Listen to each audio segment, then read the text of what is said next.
Fellow Kenyans, in the last few weeks, we have made it our business to travel around the country and know how the Kenyan people feel about this government and the projects that it's doing. And I can report that we are extremely disappointed. Our taxes are being pilfered, embezzled in a way that we've never seen before. Ni wizi bila kazi.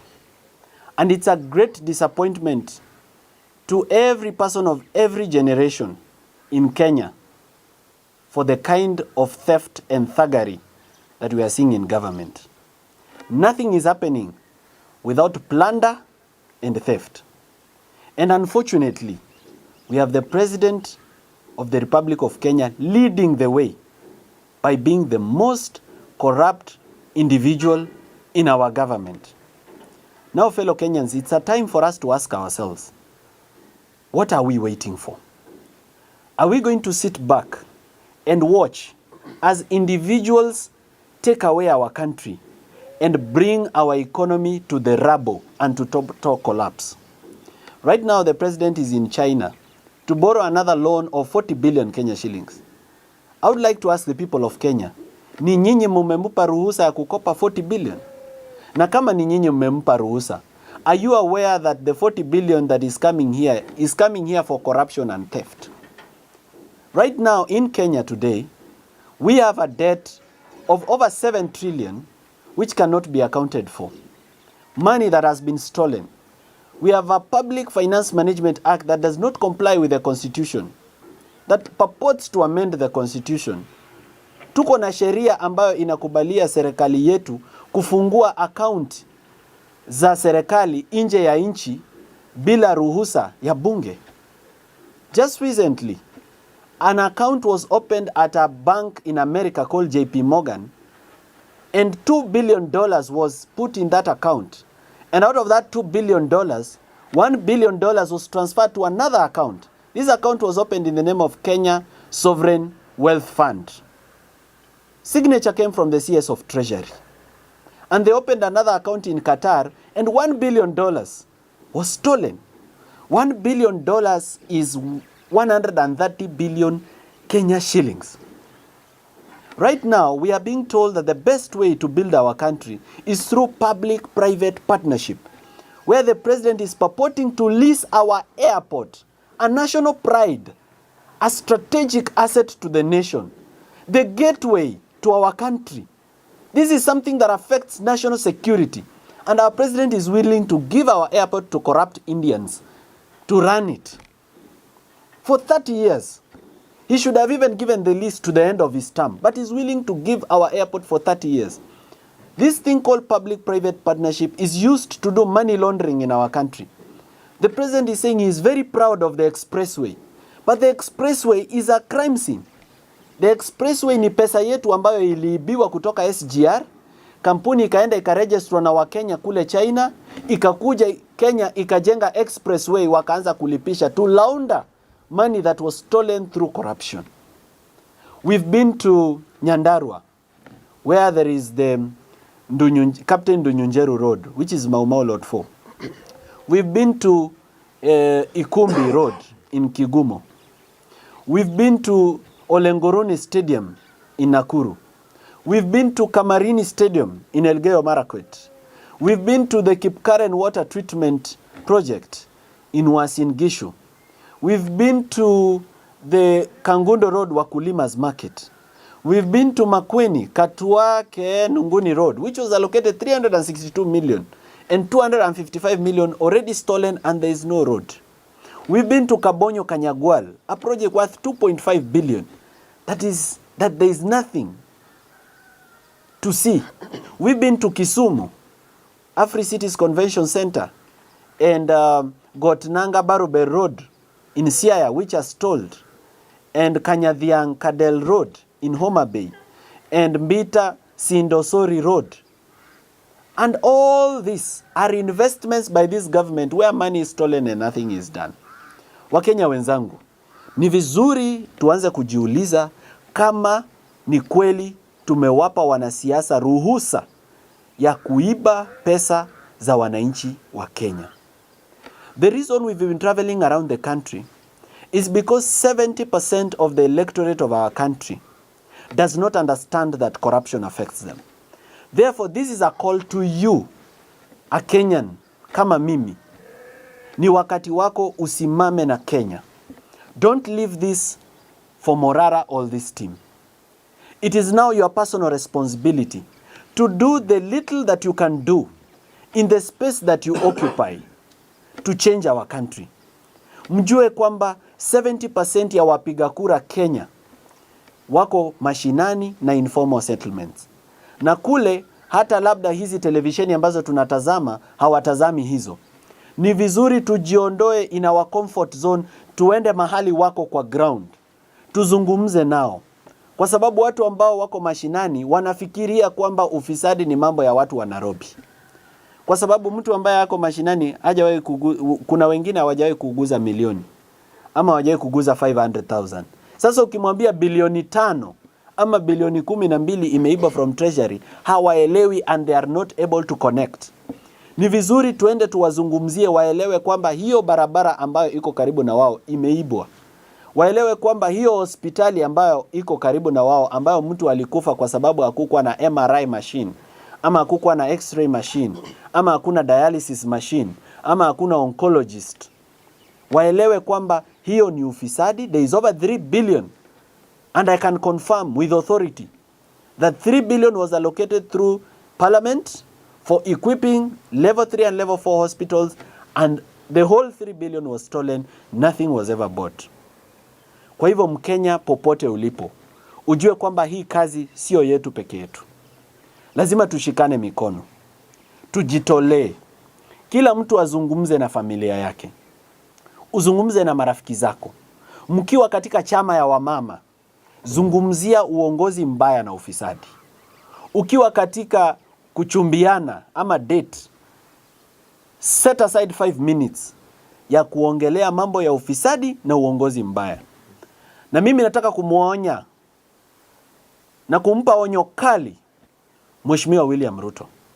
Nilimwambia kwenye televisheni tukiwa JKL kwamba yeye tayari amekwisha kuwa bilionea. Hakuna kitu kingine ambayo pesa inaweza kumsaidia kwa sasa. Hawezi kununua afya njema na hawezi kununua uzima wa milele na milele. William Ruto, you cannot buy eternal life.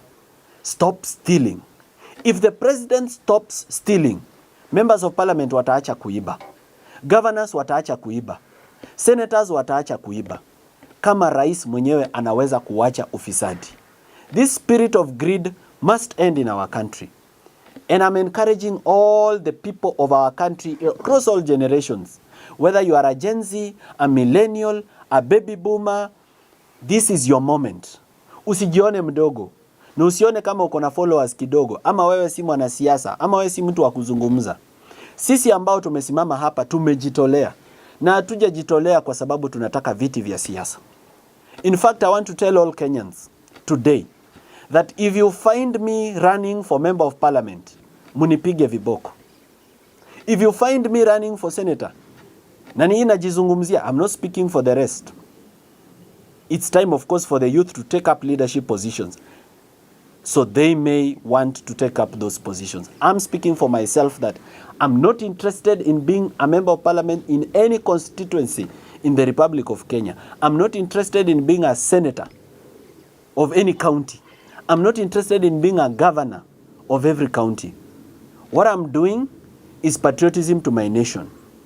If the people of Kenya see it fit to take me to a higher level and give me a higher platform so that I can defend them and so that I can take the nation forward, I'll humbly accept it. But as of now, we are not doing this because we are interested in anything. Therefore, wewe pia wewe Mkenya, usi-expect kitu. Do it out of passion and out of love for our country. We don't want change tomorrow. We want change today. Thank you very much. I want to give the floor to my colleagues here. I have young professionals who are doing very well in the various fields where they are. And I'd like to give them an opportunity on the floor so they come up and talk to you about the various issues in our country like impunity and abuse of office, and to talk about this project that the government is talking about, what kind of workmanship is in those projects, kwa sababu tulishasema kwamba kazi ya William Ruto ni wizi bila kazi. Akilaunch mradi haitaanza, na ikianza itasimama, na ikiisha pesa itaporwa na itafanywa vibaya. So somebody is going to also talk about that, and somebody is also going to talk about abductions and misuse of the criminal justice system and marginalization of communities. Kwa hivyo napenda nimpe sasa ruhusa wakili Steve Mbugua, who is also a council member of the Law Society of Kenya, wakili tajika hapa Nairobi, ili aje pia azungumze msikia. Asante sana. Thank you very much, fellow Kenyans. I would like to start by mentioning that as Kenyans, we need to be very patriotic, and as young people, we need to be very deliberate. And I say this because we have witnessed serious misuse of power and impunity of the highest level in this country. The head of state has over time made it very clear that he's not going to comply with court orders and is going to disregard the rule of law. True, he's living to his true beliefs, because in 2010, when we were voting for the 2010 Constitution, the president rallied against this constitution, and he voted against this constitution. A clear indication that he doesn't believe in the rule of law, he doesn't believe in constitutionalism, and therefore he does not respect human rights, human dignity, and all the rights and principles of good governance for this country, which we gave unto ourselves. That has been exhibited by his subordinates and his juniors at the National Police Service. We witnessed yesterday where the acting Inspector General of Police failed to honor the court orders on the excuse that he is attending serious meetings and workshops in Mombasa, and yet there was a court order issued on 23rd of August, on 26th of August again, and on 3rd of September. And he never appeared. 6 times he was summoned by the court to appear, and he failed to appear in court. A clear disregard of the rule of law, a clear disrespect to the judiciary, and a clear disrespect to the Constitution. That has emanated to the serious abduction we have been seeing and forced disappearances. Right now, we don't know the whereabouts of Bob Jagi. We don't know the whereabouts of Nadine Longton. We don't know about his brother Jamil, where he is. All those were arrested because of protest in Kitengela, and nobody knows their whereabouts. When the Inspector General of Police is called upon to explain the whereabouts of these persons, he does not appear, and instead disrespect the court system. And the question we ask ourselves ni, kama hawa hawaheshimu sheria, sisi kama wa Kenya, where do we stand? What is our fate as young people? And therefore, I want to call upon each and everyone outside in this country and outside this country, that we must demand for accountability, we must demand for good governance, we must demand for respect to the rule of law, we must demand for accountable government. And we young people must remember one thing, that for our future to be safe and secure, we must become deliberate today by creating it. And that is the only way we can guarantee our future. Thank you very much. Thank you very much, Wakili. That is Wakili Steve Mbugua, Council Member of the Law Society of Kenya. I now want to give the floor to Engineer Evans Kimori. Engineer Evans Kimori is a civil engineer and a former engineer at the Kenya National Highways Authority, KENHA. He will come and speak about stalled projects and projects which have been constructed where the workmanship is also very poor, and also the looting and pilfering of public funds through contracts for construction of various infrastructure, including roads, bridges, hospitals, and the like. Karibu sana, engineer. Thank you so much, MORARA KEBASO. It's indeed a great honor to stand here as young generation, as members of as members who have a great cause. We are members of the same avian species, of the same plumage, who have conglomerated here today to make this nation a great nation. Recently, we have been visiting several projects, and as a trained engineer, I can certify that the projects that we have visited, launched by none other than the president of this country, have become redundant. And this is the reason. I can give an example of Ukwala Ugunja Road. We visited the project, and going to the technical aspect, in any project that you are undertaking as an engineer or as a contractor who is implementing the project, there is safety component, which is a key component in civil engineering. The project was just left in a state of unsafe situation whereby the citizens around were having a situation that they cannot be able to fathom. Immediately we left the project, Kenya National Highways Authority closed the road.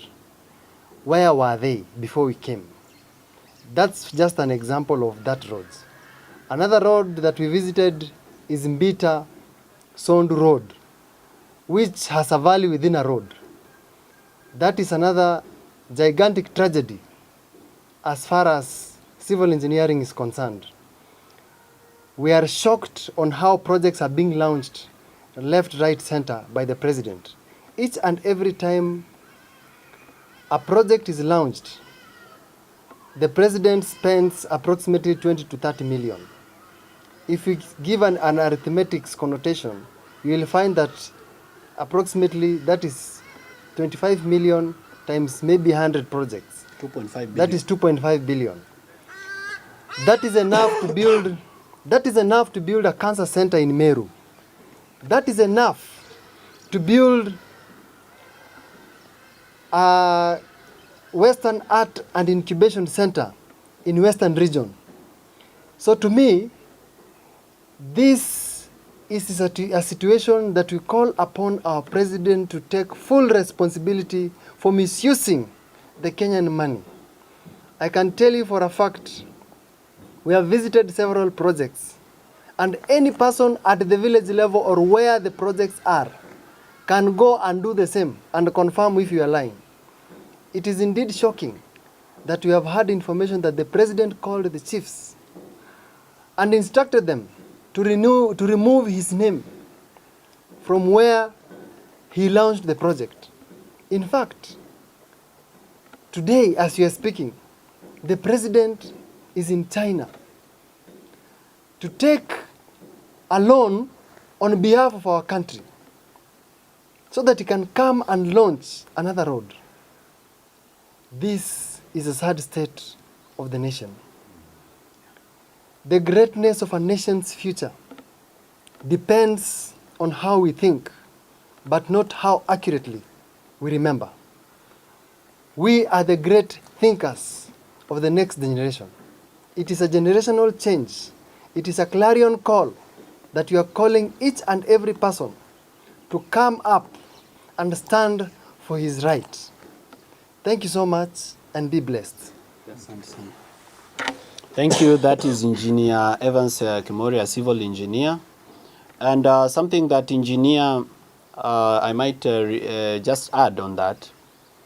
We are very disappointed with professional bodies in Kenya with regards to the willingness, and more especially the Engineers Board of Kenya, the willingness to eject from practice engineers that deliver projects that are dangerous to the public and that are very shoddy.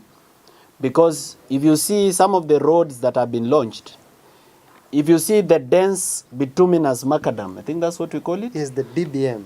They say they are upgrading a road to bitumen standards. And if you look at the dense bituminous macadam, it's very thin and a very poor mixture. In some of the roads, we will pick samples and take it for lab test. There is very shoddy work being done in Kenya, where roads are built without drainages, roads are built without road signs, roads are built without road markings, roads are built without speed, anything to speed bumps. Very dangerous roads that will kill people, most definitely. And it has already been proven that lies can kill. Uongo inaua. Already uongo ya William Ruto imeua watu Nithi Bridge. So we need to be very serious about the quality of the things that are being built, because we have hospitals which are being built in a very haphazard manner. The hospital itself is a danger to the patients. We have very poor workmanship. And these engineers, they are certified and licensed by the Engineers Board of Kenya. Which begs me to ask, what the hell is Engineers Board of Kenya doing about engineers who are producing shoddy work in the institutions where they are working? Secondly, we have the Institute of Public Accountants, ISPAC, What are they doing about these accountants and auditors that are cooking government books where corruption is all over the place? I spoke to the Auditor General and told her that 90% of the corruption in Kenya doesn't even get to the Auditor General's report. So there's a role to be played by professional bodies. I'm grateful for the effort that the Law Society of Kenya is putting in terms of trying to actually deregister and strike off the role of advocates, those advocates that participate in corruption. I believe that they can do better and that they can do more, because the role of advocates is full of people who are encouraging corruption. In every corruption scandal, there is a rogue advocate involved. We need to rein in on those professionals who are participating in the theft and holding public funds in client accounts in the name of holding funds for clients. Kwa hivyo, professional organizations, we are asking for your help. You are not toothless, you are not unable, you are not powerless. You've been given the power by the law to deal with some of these professionals. Please do something about it so that we have a better country and a better nation and opportunities for everybody to live, work and grow. And I want to invite Wakili Joshua Okayo. Wakili Joshua Okayo is a man who has been through a lot. He has been abducted and tortured, and he still stands today as the president of the Kenya School of Law, and is coming to speak his piece. Karibu Wakili. Thank you, Morara, and thank you, Kenyans.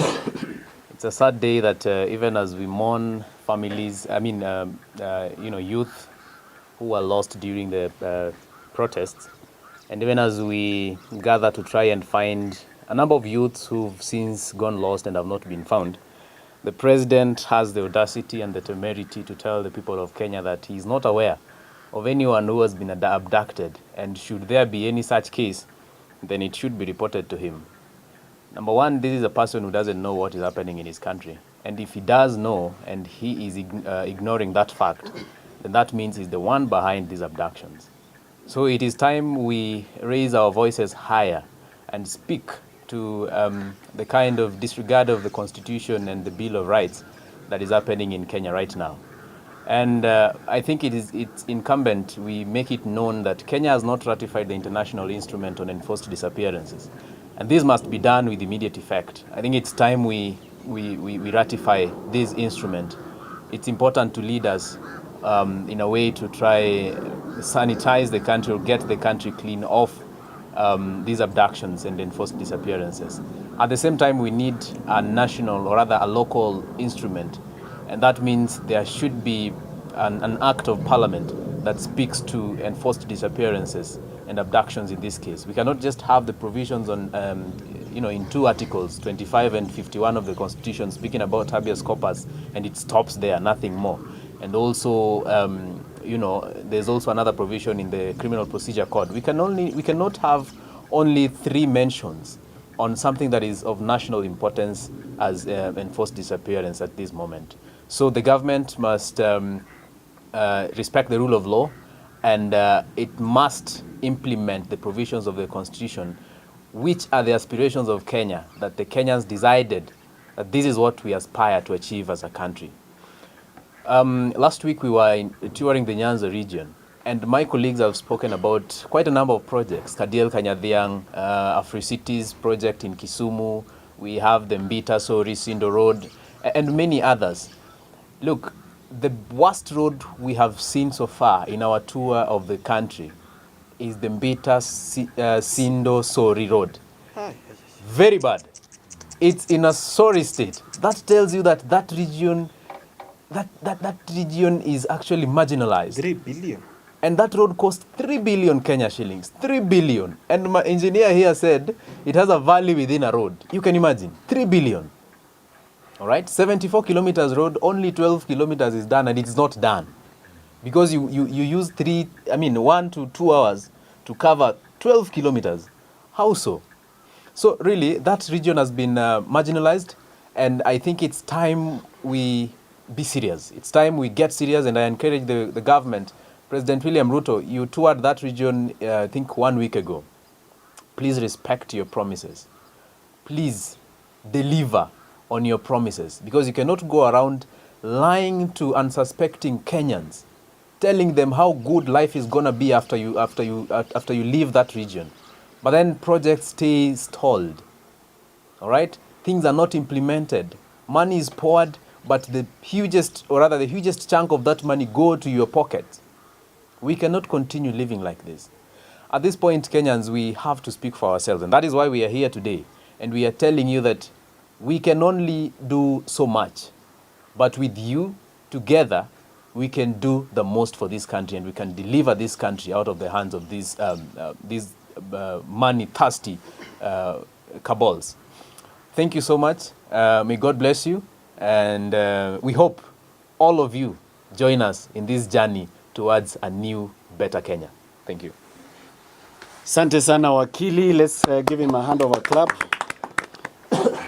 I know yesterday I put out an announcement that I've cancelled my tour of Mount Kenya region because of security reasons. Ladies and gentlemen, even as we stand here, it's not been easy for us. We've been through threats. We've been through being followed. Just the other day, my lawyer Solonka Pareno, who is not here, was followed. I have also been followed by a double cabin KCU, a black double cabin that was fully tinted. When we checked the number plate, it belonged to a Mazda Demio. So we know the tactics the government is using to intimidate us. This government that does not provide drugs to hospitals has bought a system called Pegasus from Israel, which is using to tap our phones. But we can tell them that they cannot beat us in technology. In fact, the only advantage they have over us is that they have money. The advantage that we have over them is, number one, we are truthful and honest. And number two, we are young. We can get what they have, but they cannot get what we have. Therefore, the state should not intimidate me as the leader of this team, and it should not intimidate any leader who is part of this team. I am warning the Inspector General that if anything happens to my team, he will be personally held liable. Personally. Therefore, our safety and security is his responsibility and his headache. He should think about how to make us safe without spying on us. This same government has a machine called Phantom. Phantom is being used by NIS to track your phone even when the phone is off. This government at DCI headquarters, it has the Crime Research and Intelligence Bureau, which we fund with our taxes so that it can protect us, so that it can collect intelligence on criminal activities and protect the nation. But it is using its back-end access to Safaricom to access customer data from Safaricom and know where to find people who've been abducted and killed.